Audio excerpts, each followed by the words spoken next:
Weekly राशिफल 2023 के जाते जाते जाने इन राशियों को मिलेगी खुशियों की सौगात। जी हाँ दोस्तों, हम आज जो आपके लिए ये राशिफल लेकर आए साप्ताहिक राशिफल है और ये चंद्र राशि पर आधारित है। सभी जातक और जातिकाओं से हमारा अनुरोध है कि चैनल पर बने रहें ताकि आपको पता चल सके कि 2023 के जाते जाते आपको क्या खुशियों की सौगात दी जाएगी।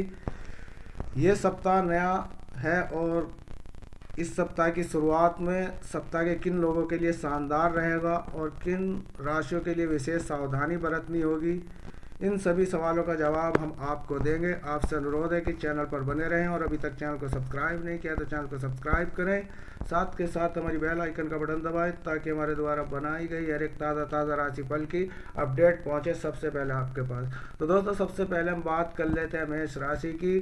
गणेश जी कहते हैं कि जीवन की गति थोड़ी धीमी हो सकती है, लेकिन इसका मतलब यह नहीं है कि आपकी इच्छाएं कम हो गई हैं। इन अवधियों का उपयोग अपनी विचारधारा को नवीनीकृत करने और अपने संप्रदाय स्पष्टता हासिल करने के लिए करें।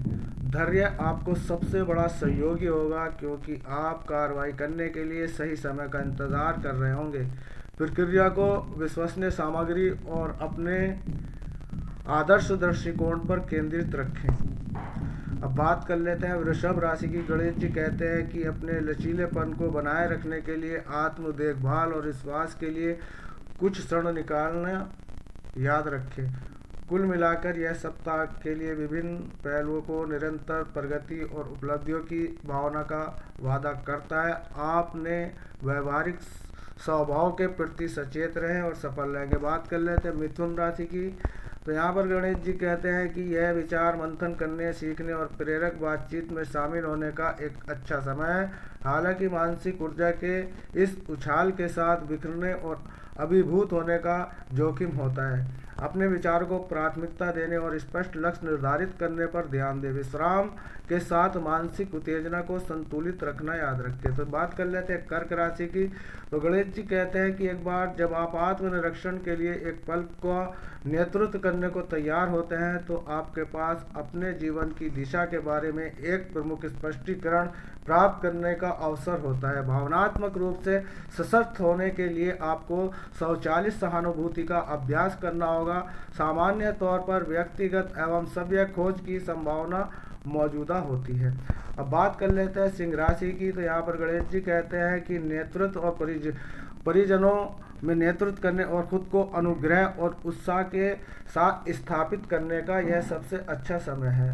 यह संक्रमण सकारात्मकता न केवल आपके व्यक्तिगत लक्षणों को भाव पहुंचाती है, लाभ पहुंचाती है, बल्कि दूसरों के साथ अपने रिश्तों को बढ़ाएगी। हालांकि सावधान रहें, आपका आत्मविश्वास अहंकार में न बदल जाए। बात कर लेते हैं कन्या राशि की। यहाँ पर गणेश जी ने कहा है कि मानसिक ऊर्जा का यह उछाल एक जबरदस्त संपत्ति हो सकता है, खासकर समस्या समाधान और रणनीतिक सोच। और हालांकि संतुलित दृष्टिकोण बनाए रखना और अधिक सोचने का विवरणों को अभिभूत होने से बचाना आवश्यक है। मानसिक थकावट से बचने के लिए समय की देखभाल और आराम के लिए समय निकालें।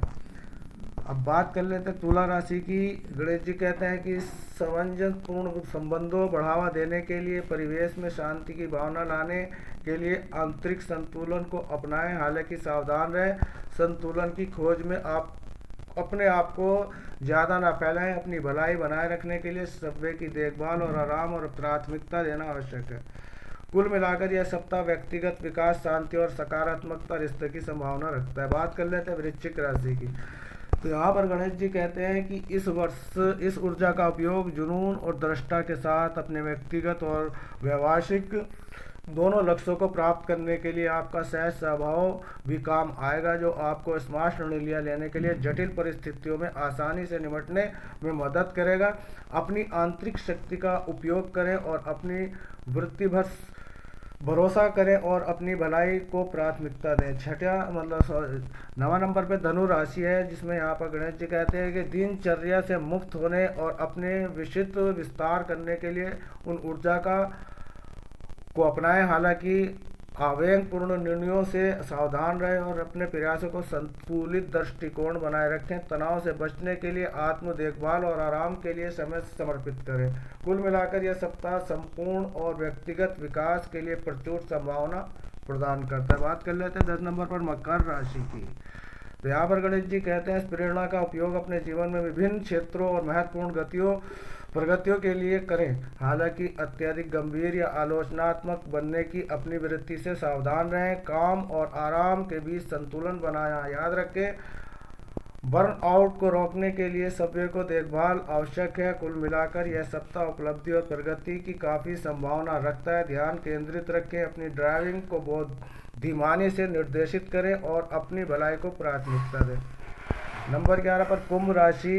यहाँ पर गणेश जी कहते हैं नए विचारों की खोज में बहुत अधिक उथल पुथल रहने से सावधान रहें। अपनी नववेशी भावनाओं और व्यवहारिकता के साथ संतुलित रखना महत्वपूर्ण है। अपनी भलाई बनाए रखने के लिए सभी की देखभाल और आराम के लिए समय आवंटित करना न भूलें। यह सप्ताह व्यक्तिगत विकास और रोमांचक अवसरों को काफ़ी संभावना रखता है। तो यहाँ पर 12वीं आखिरी राशि है मीन।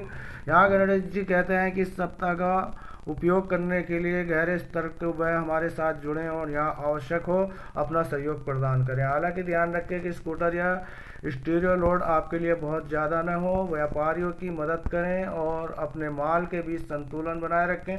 कुल मिलाकर यह सप्ताह सार्थक संबंधों और व्यक्तिगत विकास से भरा है। ज़मीन पर टिके रहें और अपने पोषण करने वाले स्वभाव को अपनाएं और आत्म देखभाल को प्राथमिकता दें। तो दोस्तों ये था साप्ताहिक राशिफल।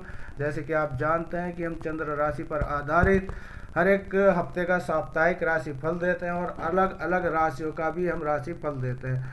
तो दोस्तों हम जो भी आपके लिए राशिफल लेकर आते हैं वो चंद्र राशि पर आधारित होता है। उसमें कोई किसी भी तरह की डेट ऑफ बर्थ की ज़रूरत नहीं होती। केवल आपके नाम के पहले अक्षर से ही आपका पूरा राशिफल यहाँ पर बता दिया जाता है। तो दोस्तों ये था साप्ताहिक राशिफल। ऐसा राशिफल पाने के लिए हमारे चैनल को सब्सक्राइब करें, साथ के साथ हमारी बेल आइकन का बटन दबाएं ताकि हमारे द्वारा बनाया गया हर एक साप्ताहिक राशिफल पहुंचे आपके पास। मिलते हैं फिर नई किसी अच्छी राशिफल के साथ। धन्यवाद। जय हिंद।